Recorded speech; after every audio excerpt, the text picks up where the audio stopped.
दोस्तों आज की इस वीडियो के अंदर मैं बताऊंगा कि मीशो के सेलर पैनल पर जो आपकी जीएसटी रिपोर्ट होती है उसको डाउनलोड करने के बाद में जो टेबल नंबर 12 होती है यानी GSTR 1 के अंदर जो टेबल नंबर 12 है उसके लिए डाटा आप कैसे प्रिपेयर करेंगे।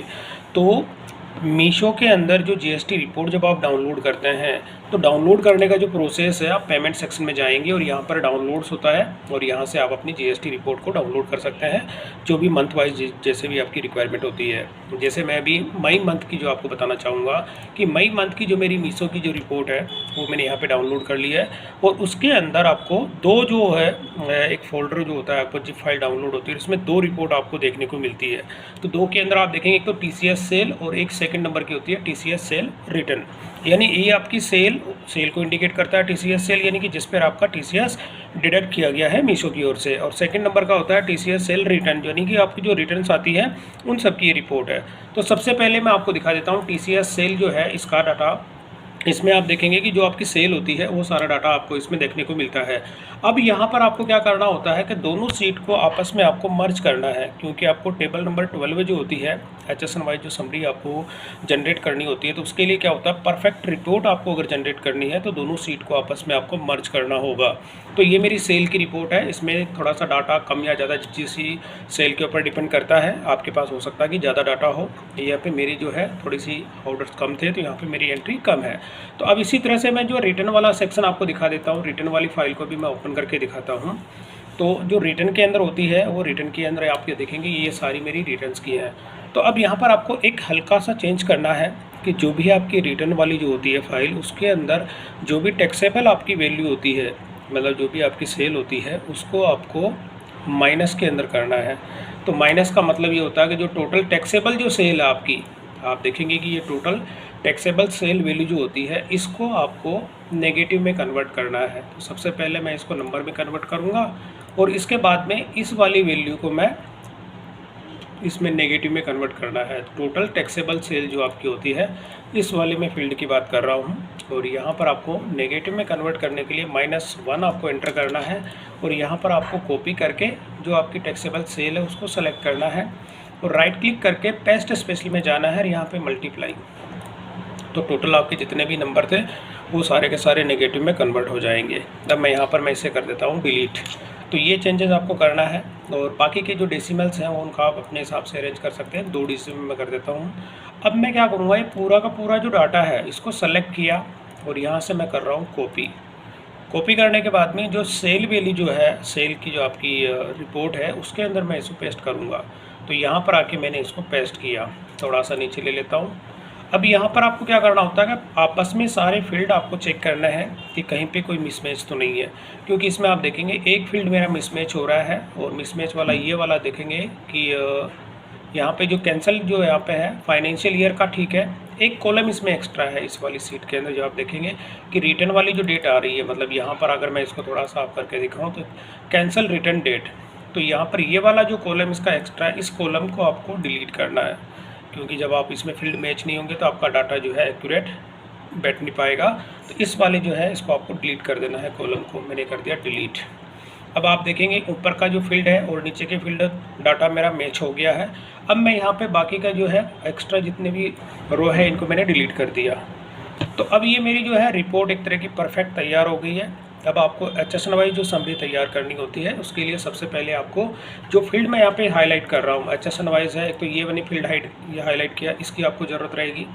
क्वांटिटी है इसकी भी आपको ज़रूरत रहेगी क्वांटिटी को, और GST रेट क्या है उसकी भी आपको ज़रूरत रहेगी।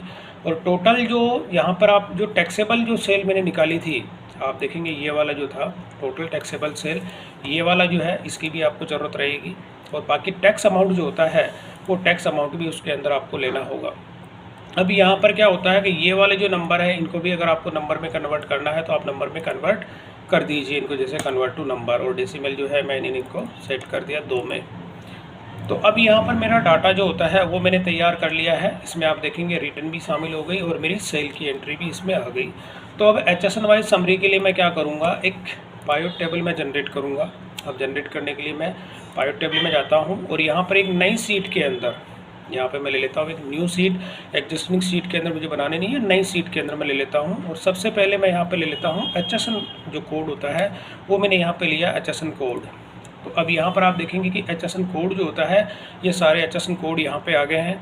अब इसमें क्या होता है कि टोटल मैंने आपको बताया था कि जो आपकी टोटल टैक्सेबल सेल वैल्यू जो होती है वो लेनी है। अब यहाँ पर आप देखेंगे कि मेरी सेल वैल्यू कितनी है, उस जो HSN कोड था उसके अकॉर्डिंग यहाँ पे सेल वैल्यू आ गई। अब सेल वैल्यू आने पर इसमें क्या होता है कि आपका जो टैक्स बनता है, अब टैक्स अमाउंट आप देखेंगे तो टैक्स अमाउंट को भी इसमें आपको इसी के आगे लेना है सम के अंदर। अब यहाँ पे जो टैक्स अमाउंट जो होता है काउंट के अंदर आ रहा है तो इसका फॉर्मूला आपको चेंज करना है प्रॉपर्टीज़ में जाके और यहाँ पे सम के अंदर कर देना है। तो टैक्स अमाउंट जो होता है, अब मैं देख लेता हूँ कि सीट के अंदर जो यहाँ पे टैक्स अमाउंट, हाँ यहाँ पे क्या होता है 00 इसलिए आ रहा है कि अगर आप देखते हैं 00 क्योंकि यहाँ पर जो भी टैक्स अमाउंट होता है उसको मैंने नंबर में कन्वर्ट नहीं किया। तो यहाँ पर आप देखेंगे टैक्स अमाउंट जो होता है इसको भी आपको नंबर में कन्वर्ट करना है। तो जैसे आप इसको नंबर में कन्वर्ट करेंगे और करने के बाद में अब जब यहाँ पर आप रिफ्रेश करते हैं और यहाँ मैंने किया रिफ्रेश, तो ये वाला आपका जो होता है नंबर में कन्वर्ट हुई, मतलब सॉरी उसमें 0 की जगह आपको यहाँ पे वैल्यूज़ देखने को मिलेगी। तो ये चीज़ तो हो गया। अब इसमें क्या होता है कि आपको जब एंट्री करेंगे जीएसटी पोर्टल के अंदर तो अब इसमें जो जीएसटी का जो परसेंटेज होता है वो इसमें लेना है। एक चीज़ इसमें रह जाती है कि काउंट के अंदर मतलब वैल्यू कि किस HSN वे जो कोड था उसमें नंबर ऑफ पीसेस कितने आपके पास ऑर्डर रिसीव है। तो इसमें जो होती है क्वांटिटी का मैंने कॉलम और लिया था तो क्वांटिटी का भी मैं यहीं पे ले लेता हूँ। इसी के नीचे सम के बाद में यहाँ पर आप मैंने बीच में इंसर्ट किया तो क्वांटिटी आप देखेंगे तो यहाँ पे काउंट जो है इसको भी ना करके जो काउंट को इसका सम का फॉर्मूला लगाना है आपको और यहाँ पे सम। इसमें भी वही सेम इश्यू है, मतलब आपको जो भी है पहले नंबर के अंदर, क्योंकि मैंने अभी यहाँ पर किसी तरह का कोई भी चेंजेस नहीं किया है तो ये क्वांटिटी जो होती है इसको भी आपको नंबर में कन्वर्ट करना होगा तभी जाके इसमें सारे जो फॉर्मूलेज होते हैं वो काम करेंगे। तो यहाँ पे मैं इसे भी कर देता हूँ कन्वर्ट टू नंबर और अब वापस मैं सीट में आके यहाँ पे मैं कर देता हूँ रिफ्रेश। तो अभी यहाँ पर आप देखेंगे कि ये वाली जो है मेरा डाटा जो है वो प्रिपेयर हो गया है और होने के साथ ही मैंने एक चीज़ इसमें आपको और बतानी है कि जो जीएसटी का जो रेट होता है यानी जीएसटी का जो परसेंटेज होता है वो भी आपको इसमें लेना है। अब यहाँ पर ये सीक्वेंस आप आगे पीछे कर सकते हैं। पाइवट टेबल के अंदर आप चाहते हैं कि ये क्वांटिटी अगर पहले लेनी है तो आप जो क्वांटिटी है इसको ड्रैग एंड ड्रॉप करेंगे तो ये पहले आ जाएगी। आप देखेंगे HSN कोड के पहले उसके बाद में क्वांटिटी आ गई। और अगर आपके टैक्स अमाउंट इससे पहले चाहिए तो ये टैक्स अमाउंट का जो होता है सीक्वेंस आप यहाँ से ड्रैग एंड ड्रॉप भी कर सकते हैं। तो वो सीक्वेंस आगे पीछे इसमें आप कर सकते हैं। अब इसमें एक चीज़ होती है कि HSN के अंदर मैंने जीएसटी रेट को जो है अभी शामिल नहीं किया। तो जीएसटी रेट अगर आप शामिल करना चाहते हैं तो आप देखेंगे जीएसटी रेट भी इसके अंदर आपको देखने को मिल जाती है जो HSN कोड होता है उसी के नीचे। और बाकी की जो एक्स्ट्रा फील्ड अगर आपको देखने को मिल रहे हैं इसमें जो टोटल होती है, आप जैसे मैं बताता हूँ डिज़ाइन में जाएंगे और यहाँ पे जो सब टोटल जो होती है सब टोटल को आपको कर देना है डू नॉट शो सब टोटल। तो इसमें से सब टोटल जो होती है वो उसमें से हट जाएगी, ये चीज़ हो गई। और बाकी का जो होता है अब आप में इसमें से अगर डेसिमल भी आप हटाना चाहते हैं, डेसिमल आप देखेंगे कि काफ़ी ज़्यादा इसमें आ रहे हैं तो यहाँ पर आप डेसिमल होम पे आके और यहाँ से जो डेसिमल होता है इसको आप कम कर सकते हैं। अभी जैसे मैं यहाँ पे करता हूँ फॉर्मेट सेल में जाके नंबर ऑफ में करके मैं थोड़ा सा 2 डिजिट के कर देता हूँ तो यहाँ पे आप देखेंगे तो इस तरह से मतलब आपका जो टोटल इसमें टैक्स अमाउंट हो गया और टोटल टैक्सेबल सेल वैल्यू। तो यहाँ पर आप देखेंगे मेरी जो सेल वैल्यू होती है अगर मैं यहाँ पे आपको दिखाऊं तो टोटल मेरी जो सेल वैल्यू होती है टैक्सेबल सेल वैल्यू, तो ये प्लस माइनस का जो मैंने इसमें लगाया था तो रिटर्न होने के बाद में तो इसको आप चेक भी कर सकते हैं। जैसे मैं यहाँ पे इक्वल करके टोटल कर लेता हूँ यहाँ पे तो टोटल आप देखेंगे मेरी 2413 मतलब 2000 तक की सेल है टोटल, क्योंकि मेरे मीशो पे मैं अपना बिज़नेस थोड़ा सा कम ही करता हूँ। तो अब यहाँ पर ये वाली जो रिपोर्ट आप देखेंगे कि टोटल इसमें कितनी आ रही है 2413। अब ये जो है रिपोर्ट तो मैंने आपको तैयार करके बता दी कि ये पाइवट टेबल से मैंने पूरा तैयार किया है। अब इसको जो है आपको अपने जीएसटी पोर्टल के अंदर किस तरह से इसकी एंट्री करेंगे, तो यहाँ पे क्या करना होता है कि मैं चला जाता हूँ आप अपने जीएसटी पोर्टल पे। तो मैंने यहाँ पे आके और जो टेबल नंबर 12 है उसमें एंट्री का जो प्रोसेस होता है वो भी मैं आपको साथ के साथ बता देता हूँ और इसका भी आपको एक एग्जांपल देके मैं दिखाऊंगा अभी। तो यहाँ पे मैं क्या करता हूँ अपनी रिटर्न्स में जाता हूँ और अभी मई के अंदर जो आपको रिटर्न फाइल करनी है उसमें कंपलसरी है जितने भी सेलर्स जो होते हैं उनके, आपका चाहे टर्नओवर कम हो चाहे ज़्यादा हो, लेकिन ये टेबल अब मैंडेटरी हो गई है सभी सेलर्स के लिए जो भी चाहे आपका टर्नओवर अगर जैसे 1000 की भी आपकी सेल होती है तब भी आपको इसके अंदर एंट्री है फिल करनी है टेबल नंबर 12 और टेबल नंबर 13 के अंदर। तो अब यहाँ पे मैं आगे अपनी GSTR1 मैंने अभी फाइल नहीं की है, 11 तारीख इसकी लास्ट डेट है। अब मैं आ जाता हूँ टेबल नंबर 12 के अंदर। यहाँ पे मैंने कल जो अमेज़ोन की एंट्री आपको समझाई थी उसी की एक एंट्री यहाँ पे हो रखी है, उसको भी लेकिन मुझे ठीक करना है अभी, क्योंकि मेरे मल्टीपल मार्केट प्लेस होते हैं उनकी एंट्री मुझे इसमें करनी है। तो अब यहाँ पर भी आपको 2 टेबल देखने को मिलती है, B2B और B2C। इस चीज़ का आपको हमेशा ध्यान में रखना है, क्योंकि पता चला कि बाय डिफ़ॉल्ट जो है B2B रहता है। आपने चाहिए जो अगर B2C की एंट्री B2B में कर देते हैं तब भी दिक्कत हो जाती है। तो यहाँ पे B2C आपको सेलेक्ट करना है, और सेलेक्ट करने के बाद में अब आपको HSN कोड जो मैंने अभी आपको समरी बताई थी, यहाँ पर ये वाली जो समरी होती है इसमें HSN कोड जो होता है मेरा 320-820, यहाँ पे मेरा तो ये 6 डिजिट तक का है, लेकिन आपको 4 डिजिट तक के जो HSN कोड होते हैं वो एंटर करने हैं, यानी 3208। तो यहाँ पे 3208 मैं यहाँ पे करूँगा 3208, ये मैंने एंटर किया और यहाँ पर मैं ओके कर देता हूँ। डिस्क्रिप्शन आप अपने हिसाब से एक्स्ट्रा कोई देना चाहते हैं तो वो दे सकते हैं। अब इसमें क्या होता है कि आपके नंबर ऑफ़ पीसेज जो क्वांटिटी इसमें मैंने आपको दिखाई थी, क्वांटिटी इसमें देखेंगे कितनी है इस HSN कोड की, जो एक क्वांटिटी है सिर्फ एक क्वांटिटी में गई है। तो यहाँ पर आप क्या करेंगे, क्वांटिटी आपको सेलेक्ट करनी है, नंबर में सेलेक्ट करनी है। तो आपको यहाँ पर नंबर्स लेना है,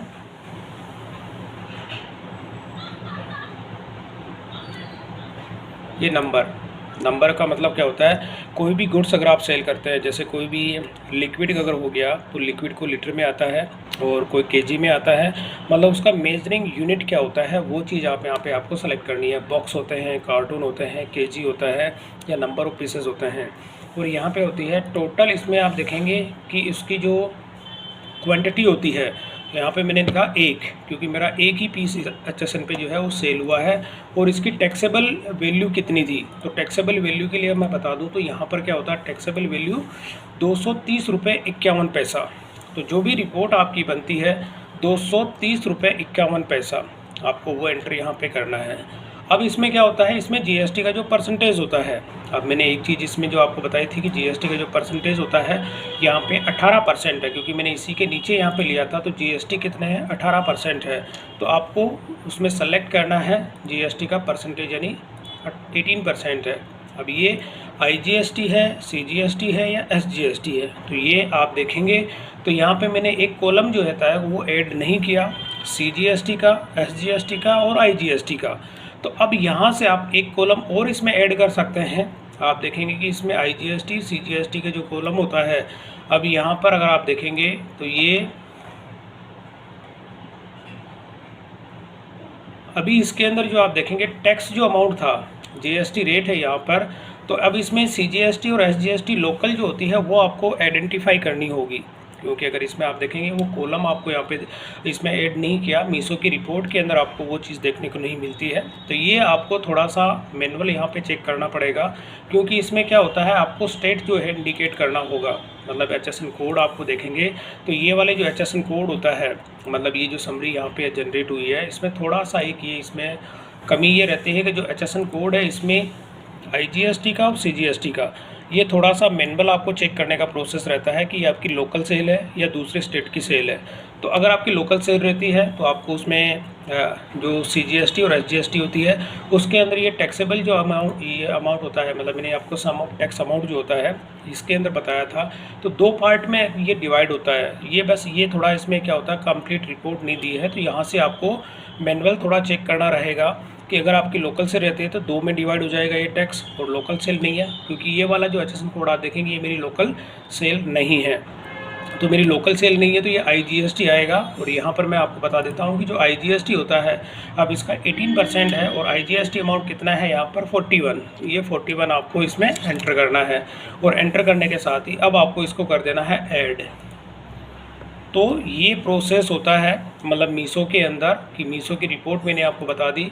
केवल रिपोर्ट के अंदर एक कमी रहती है कि लोकल जो भी आपका स्टेट रहता है, मतलब लोकल का मतलब ये होता है जैसे मैं दिल्ली से हूँ तो दिल्ली के स्टेट की एंट्री अगर आपको करनी होती है तो वो उसमें अगर कोई भी अमाउंट आपके पास मिलता है, मतलब लोकल सेल होती है, तो आपको GST पोर्टल के अंदर यहाँ पर जो होता है इस वाले सेक्शन के अंदर जब कोई रिकॉर्ड आप ऐड करते हो इसके अंदर B2C के अंदर, तो यहाँ पर जब मैं इसको सेव करूँगा, जैसे मैं इसको सेव कर देता हूँ, तब जाके बाकी के ऑप्शन जो है इनेबल होते हैं। और यहाँ पर आपका देखेंगे कि जो CGST और SGST अमाउंट होता है, इसके अंदर आपको जो टैक्स अमाउंट यहाँ पे जो समरी बनाई है, यहाँ पर ये समरी जो आप देख रहे हैं, ये वाला जो टैक्स अमाउंट की, इसको 2 पार्ट में आपको डिवाइड करना है, CGST और SGST। तो यहाँ पे जितनी भी टोटल आती है, क्योंकि अगर वो मैं फील्ड इसमें और एक्स्ट्रा ऐड करूँगा तो थोड़ा वो कॉम्प्लिकेटेड हो जाएगा। लेकिन बस एक चीज़ आपको ध्यान में रखनी है कि लोकल सेल अगर आपकी होती है तो CGST और SGST का अमाउंट इसमें से आपको 2 हिस्सों में इसका डिवाइड करना है। और अगर लोकल सेल आपकी कोई भी नहीं है तो उस केस में आपको टोटल ये वाला जो टैक्स अमाउंट होता है, ये आपको जो भी IGST का जो कॉलम होता है उसके अंदर आपको इसको फीड करना है। यानी वो एंट्री आपको इसमें GST पोर्टल के अंदर इस वाले सेक्शन में आपको करनी है, इंटीग्रेटेड टैक्स के अंदर। तो ये प्रोसेस आप दोस्तों फॉलो करके जो मीशो की जो रिपोर्ट होती है, यानी जो HSN वाइज जो समरी होती है, उसकी रिपोर्ट आप कंप्लीट तैयार कर सकते हैं। तो इन स्टेप्स को कंप्लीट करके इजी वे में, मतलब मैंने जहाँ तक उसके, क्योंकि रिपोर्ट में किसी भी तरह का कोई भी चेंजेस इसमें नहीं किया, एक्स्ट्रा मैंने फील्ड इसमें ऐड नहीं किए, जो फील्ड थे उसी से मैंने आपको रिपोर्ट तैयार करना बताया है, और वो सारी चीज़ें मैंने यहाँ पे अभी लाइव दिखाई है। तो दोस्तों वीडियो पसंद आई तो इसे लाइक और शेयर जरूर करें, और मेरे चैनल को सब्सक्राइब करना ना भूलें।